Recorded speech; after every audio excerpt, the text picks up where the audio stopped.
Let's go Broncos! What happened at Mile High may be one of the most shocking comebacks we've seen in years. And no, I'm not exaggerating. What seemed like a surefire loss against the Eagles turned into a stunning display of resilience, grit, and leadership. And right at the center of it all, Bo Nix. If you thought you knew what this kid was capable of, think again. Because what he did in that fourth quarter may have rewritten the narrative of the Denver Broncos' entire season. We'll take a deep dive into the play-by-play, the mindset, the coaching decisions, and the potential ripple effect this victory could have on the rest of the year. But before I reveal all the details, do this quickly. Click like if you believe the Broncos can make a deep playoff run. And if you've been following this team through its ups and downs, leave a comment saying, "Go Broncos!" We're not done yet. Now let's get to the full story behind the comeback that's getting the NFL talking. This wasn't just a win. This was a statement. Beating the Philadelphia Eagles 21-17 wasn't just about adding a W to the column. It was the moment that might have changed everything for the Denver Broncos and for one man in particular, Bo Nix. For the first 3 quarters, things looked absolutely bleak. Jalen Hurts was out throwing Nix. The Broncos racked up 12 penalties for a staggering 121 yards. And entering the fourth quarter down 17-3, anyone would have assumed the game was over. It looked like a typical letdown, slow start, no rhythm, offensive line breaking down, wide receivers not helping, and no momentum whatsoever. But then the fourth quarter happened. And that's when something changed. This was the first time all season Bo Nix took control of a game in a way that felt different. We're talking about a quarterback who didn't just manage a comeback. He commanded it with poise, with fire, and with that unshakable demeanor that every great QB has to have in their DNA. What he showed in those final minutes wasn't just about stats. It was about character, leadership, and the ability to stay calm under relentless pressure. The fans felt it, the team felt it, and you better believe Sean Payton felt it too. Speaking of Payton, let's give credit where credit is due. Say what you want about his sometimes puzzling first half play calling, but when it comes to second half adjustments, this guy is a wizard. That 2-point conversion, that wasn't just gutsy, that was a declaration of belief. He trusted Bo, he trusted his offense, and he showed that this team isn't afraid to go for the win instead of playing it safe. That decision, along with the revamped schemes in the second half, put the Broncos in a position to pull off what looked impossible just minutes before. Now, back to Bo. This was the game where fans finally saw everything they'd been hoping for. Sure, he made some mistakes, intentional grounding penalties, taking sacks when he might have thrown it away, and the occasional misread, but none of that overshadowed what mattered most. Bo showed he's a gamer. He's that guy who doesn't fold when the pressure's on. He stayed composed through the drops, the penalties, the stagnant run game, and still managed to lift his team when they needed it the most. He looked like he was channeling every great Broncos quarterback from Elway to Manning in that fourth quarter. But let's not sugarcoat everything. The Broncos still have some glaring issues that could derail their season if not addressed. First and foremost, the penalties are getting out of hand. 12 penalties for 121 yards isn't just sloppy, it's destructive. That kind of discipline issue can kill you in the postseason, especially against better teams. And while the defense held strong when it mattered, guys like Riley Moss are giving up far too many big plays in key moments. The drops from the receivers? Unacceptable. At this level, you have to catch those balls, especially when your QB is laying it all on the line. We also have to talk about the troubling trend of slow starts. It's almost like watching two different teams, one in the first half, one in the second. If Denver can't figure out how to start faster, they're going to find themselves in more comeback situations that won't always go their way. These are fixable issues, no doubt, but they can't be ignored. Because when we talk about turning points in a season, this win over the Eagles isn't just a flash in the pan. It could be the moment this team forged its identity. The fourth quarter told us something the stat sheet won't. This team knows how to fight. And at the center of that fight is Bo Nix, who didn't just win a football game. He won the hearts of a fan base that's been desperate for a true leader under center. Now, let's talk temperament. That might be Bo Nix's greatest weapon. Not his arm strength, not his footwork. It's his calm, his composure, his ability to not panic, to not fold, even when everything around him is screaming chaos. Look at that fourth quarter, down 2 touchdowns, penalties piling up, offensive rhythm non-existent, and he still looked like he was in complete control. No tantrums, no pointing fingers, just execution. And we've seen flashes before. He played well against the Colts. He was electric against the Bengals, but the inconsistency was always there. Titans game? Ugly. Chargers game? Meh. So what's different now? This time, Bo didn't just play well, he took over. He didn't wait for the game to come to him. He grabbed it, shaped it, and won it. That's the kind kind of leap that changes careers. That's the kind of leap that turns rookie quarterback into franchise quarterback. And you could feel the energy shift. The team fed off him. The offensive line started blocking harder. The receivers started running crisper routes. The defense, which had been giving up way too many big plays, especially from Riley Moss' side, suddenly started tightening up. That's what leadership does. It elevates everyone. Sean Payton, he deserves a ton of credit too. Second half adjustments are where this man earns his paycheck. He's not just calling different plays. He's reading the entire flow of the game, seeing the tendencies of the defense, and adjusting in real time. That 2-point call wasn't about analytics. It was about guts. It was about saying to your locker room, I believe in you. That belief is contagious. It spread like wildfire through the sideline. Suddenly, you weren't just watching a football team, you were watching a unit. Now, let's not forget, the Broncos still have issues. The penalty count is outrageous. 12 in one game, and many of them were completely avoidable. These aren't just rookie mistakes. These are discipline breakdowns. That falls on the players, but also the coaching staff. Sean Payton's going to have to drill that out of them, because come playoff time, one bad flag could end a season. And then there's the receiver room. Too many drops, unforced errors, plays that kill momentum and frustrate a quarterback trying to build confidence. These are fixable, but they need to be addressed now, not in week 12. Because in a league where every possession matters, a single drop can be the difference between a W and an L. Defensively, the Broncos still feel like a mixed bag. There are moments of brilliance, clutch stops, timely sacks, but also blown coverages, missed assignments, and big plays allowed in key moments. Riley Moss, in particular, has to step up. He's been targeted and exposed too often. Whether it's a technique issue or mental lapses, the coaches need to either get him fixed or find another solution. Despite all of that, let's focus on what matters most. This team showed resilience. They didn't fold. They didn't back down. And that's something Broncos country hasn't seen in a while. Too often in recent years, a deficit felt like a death sentence. Not anymore. Now, with Bo Nix under center and Payton pulling the strings, this team looks like it believes in itself again. And that belief is what turns average seasons into unforgettable ones. And here's the thing, we're still early. It's only week 5. There's a long road ahead, a lot of football left to be played, and the competition isn't getting any easier. But if this version of the Broncos, the fourth quarter version, can show up for all 4 quarters, there's no ceiling on what they can accomplish. So here's your final reminder. If you haven't yet, make sure you subscribe to the channel, hit that like button, and drop a comment below. Tell me what you saw in Bo Nix's performance. Was this his breakout game? Is this the turning point for the Broncos season? And what do you want to see next week? Until next time, go Broncos! My heart bleeds orange and blue. We've got more content coming your way, so don't miss it. Click on the next video now showing on your screen.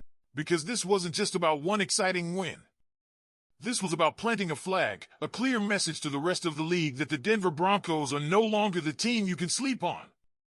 For years, we've been waiting for a quarterback to step up and say, put it on my shoulders. And Bo Nix did that, not with hype or flash, but with poise, control, and pure mental toughness. Think about what it takes to keep your cool when your team is trailing 17-3 against one of the NFC's toughest defenses. The fans were restless. The offense was flat.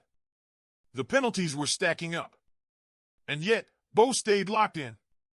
That calm, ice in his veins demeanor is what separates good quarterbacks from great ones. It's the kind of edge that legends are built on. And if he keeps building on this momentum, we may be witnessing